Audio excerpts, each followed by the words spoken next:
Wowee. I think I've said wowee a couple of times to start off this podcast, but wowee, wowee, wowee. Got Joe Money McCart, Nick Butler Boylan with me. Nick's going to jump into the Lakers. What went wrong for those Los Angeles Lakers, Nick? Well, from the jump, the signs were quite glaring for the Lakers in terms of taking care of the basketball. I think that was the key storyline for LA tonight. Whenever they really tried to get anything going, but particularly early, they were just very lackadaisical with the basketball. Miami looked a lot more desperate, which Joe will touch on about their energy throughout the game. But the Lakers just looked a little bit out of it, and that translated into the turnovers. They had 9 turnovers in the first quarter, which is the same number that they had entirety of game 2. 14 first half turnovers for the Lakers, which was one fewer than what they averaged for a full game this season. So absolute crazy stuff from the Lakers there. They ended up finishing with 20 turnovers as looking after the basketball crept into the game again after a pretty good third quarter in taking care of the rock. Crept into the fourth quarter and really stymied any comeback that they had. And then one of the main sort of perpetrators of the turnovers was LeBron James. Although LeBron led the Lakers, with a pretty good game for him. He had 25 points, 10 boards, 8 assists. He did match those 8 assists with 8 turnovers, which ties a career worst for him in the finals, which he's played a lot of finals games. So LeBron did also pass John Stockton for second most assists in NBA playoff history, which is a really amazing historical fact. But to balance those out with the turnovers probably wasn't the best night for LeBron. Another player who we saw getting in a lot of trouble early was Anthony Davis. He looked really out of sync. He got into foul trouble. He was another one who had some turnovers on the night. He finished with 5, but he just got into a lot of foul trouble. In the first half, he had 5 points and 5 turnovers with 3 fouls. Had no rhythm, couldn't get his jump shot going. The Heat just really took him out of the game, and it really helped Jimmy Butler take over the game, which Joe will talk about how easy it was for Butler to attack the paint with a ferocity while Davis was sitting on the bench. And really the only reason the scoreline was somewhat close for the Lakers was their performance of their bench unit. They had 2 particular key performers off the bench there with Kyle Kuzma and Markieff Morris, both having 19 points there. They had 53 of their 104 points in the game from the second unit. And we just saw they just kept hitting some big shots. We saw the third quarter run close with AD and then Kuzma hitting a 3. Markieff Morris hit some big 3s to get the fourth quarter started for the Lakers. But too many other performers didn't do the job tonight.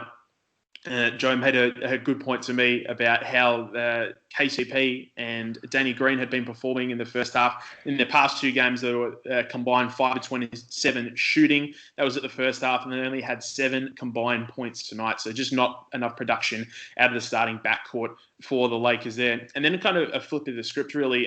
We saw the Lakers dominate the paint and get a lot of their paint scoring going in the first 2 games of this series. And it was really the other way around. Down 16 in that category, 52-34. So, yeah, they just weren't able to look after the ball when it came down to the crunch. And credit to the Heat, they played a lot more desperate and with a lot more energy tonight. Absolutely. Joe, Jimmy Butler is the guy, man. He is that dude. Jimmy Butler is that dude. And we saw it tonight. Really, the Heat's success really started with Jimmy Butler. He finished with a 40-point triple-double. 40 points, 11 rebounds, 13 assists, which for a 2-guard or wing, whatever you want to classify him as, 13 assists is incredible. We see he's really stepping up in that playmaker role without Goran Dragic there, without even Adebayo, who handles the playmaking on his own sometimes in sort of like a Jokic light role. So really, Butler was getting whatever he wanted. He was the key point to their success in the sense that he was creating his own shot, he was setting up his teammates, he was crashing the glass, and we really just saw how aggressive he was throughout this game. So Butler, even at times, like the announcer said during the broadcast, he wasn't even going there trying to score sometimes. Sometimes he was just driving the paint, looking to draw a foul, which is how you saw players like Anthony Davis get in early foul trouble and stuff along that line. And besides Butler, it was just a great team effort from the Heat.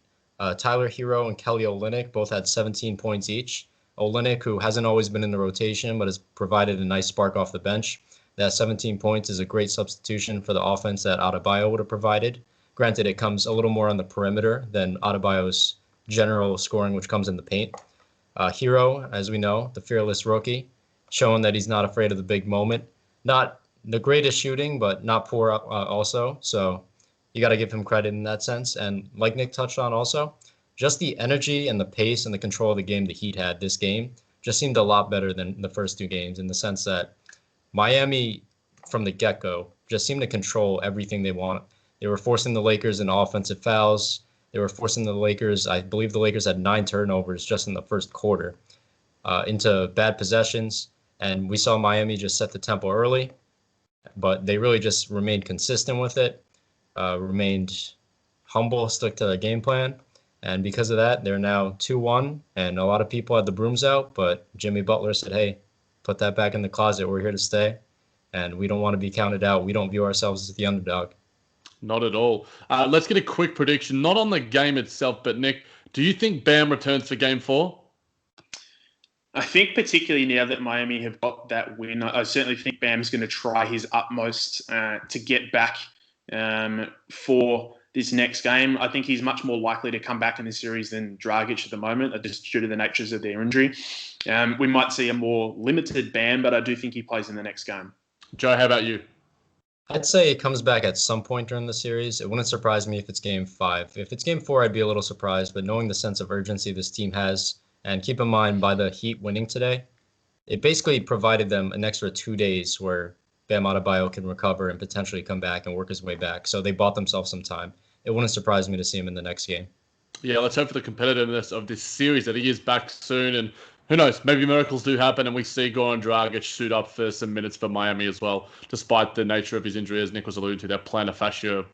Man, that's a heck of an injury. But guys, thank you as always. We'll be back for Game 4. Stay tuned. Subscribe to all platforms, YouTube, iTunes, Apple Podcasts, wherever it is you get your pods, Spotify, Spreaker. Stay tuned for Game 4 recap.